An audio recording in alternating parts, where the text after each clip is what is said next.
नमस्कार, मैं अंजना और आप देख रहे हैं जेएक्स न्यूज छत्तीसगढ़। चलिए बढ़ते हैं आज की छोटी बड़ी खबरों की ओर। मुंगेली जिले के सरगांव क्षेत्र के धूमा में स्थित भाटिया वाहन मर्चेंट फैक्ट्री स्थापित है, जहां एक फार्म में शराब बनाया जाता है। यहां से निकलने वाले केमिकल युक्त पानी भारी मात्रा में मुंगेली की जीवनदायिनी कही जाने वाली शिवनाथ नदी को दूषित कर रही है, जिसकी वजह से नदी दूषित हो गई है और नदी में लाखों की संख्या में मरी मछलियां तैर रही है। शराब फैक्ट्री से निकलने वाले दूषित पानी किस तरह से शिवनाथ नदी को मैली कर रहे हैं, इससे किस तरह से ग्रामीण और जलीय जंतु को नुकसान हो रहा है, वो नदी में तैर रही मछली को देखकर अंदाजा लगाया जा सकता है। यहाँ रहने वाले करीब आधा दर्जन गांव के ग्रामीण पशु और जलीय जंतु को भारी नुकसान की आशंका से संज्ञान में लेते हुए पथरिया एसडीएम ने यहां के प्रबंधक को नोटिस जारी करके जवाब मांगा था। साथ ही पर्यावरण विभाग से प्रतिवेदन मंगाया गया था ताकि लापरवाही पर कड़ी कार्रवाई की जा सके, पर अधिकारियों ने नोटिस देकर शांत बैठ गए और उस फैक्ट्री पर कोई कार्रवाई नहीं की गई, जिससे फैक्ट्री से निकलने वाले दूषित पानी से लाखों मछलियां मर गई और मवेशियों को भी नुकसान पहुंचाया है। मुंगेली से नीलकमल सिंह ठाकुर की रिपोर्ट।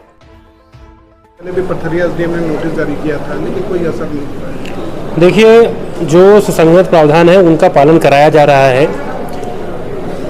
अगर ऐसी बात आ रही है कि किसी फैक्ट्री विशेष के कारण ऐसी स्थिति है, तो सबसे पहले उसकी जांच होनी चाहिए और जांच के लिए जो स्टेट एनवायरनमेंट कंजर्वेशन बोर्ड है उसके अधिकारी को मेरे द्वारा पत्राचार भी कर दिया गया है और उनकी टीम यहाँ पे आके जो कानूनी प्रावधान है उसके तहत जाँच करेगी। सबसे पहले ये अधिकार उनके विशेषाधिकार में आता है, उनको मैंने अवगत करा दिया है और उनसे मेरी बात भी हुई है। दूसरी बात, जहाँ तक रही न्यूसेंस की बात, चूँकि अगर ऐसी स्थिति है और पब्लिक न्यूसेंस का केस बनता है तो एसडीएम पथरिया ने पब्लिक न्यूसेंस का केस सीआरपीसी 133 में दर्ज कर लिया है। जवाब मांगा गया है। जैसे ही जवाब प्राप्त होता है और हमको रिपोर्ट एनवायरनमेंट कंजर्वेशन बोर्ड की मिलती है, उसके आधार पर हम कार्रवाई करेंगे। तो मैं आश्वस्त करना चाह रहा हूँ कि कार्रवाई पूरी तरीके से की जा रही है, विदाउट फियर और फेवर, और बहुत जल्दी जैसे ही report state environment conservation board की प्राप्त होती है उसके आधार पे हम उस पर त्वरित कार्रवाई करेंगे। We are waiting for the reports.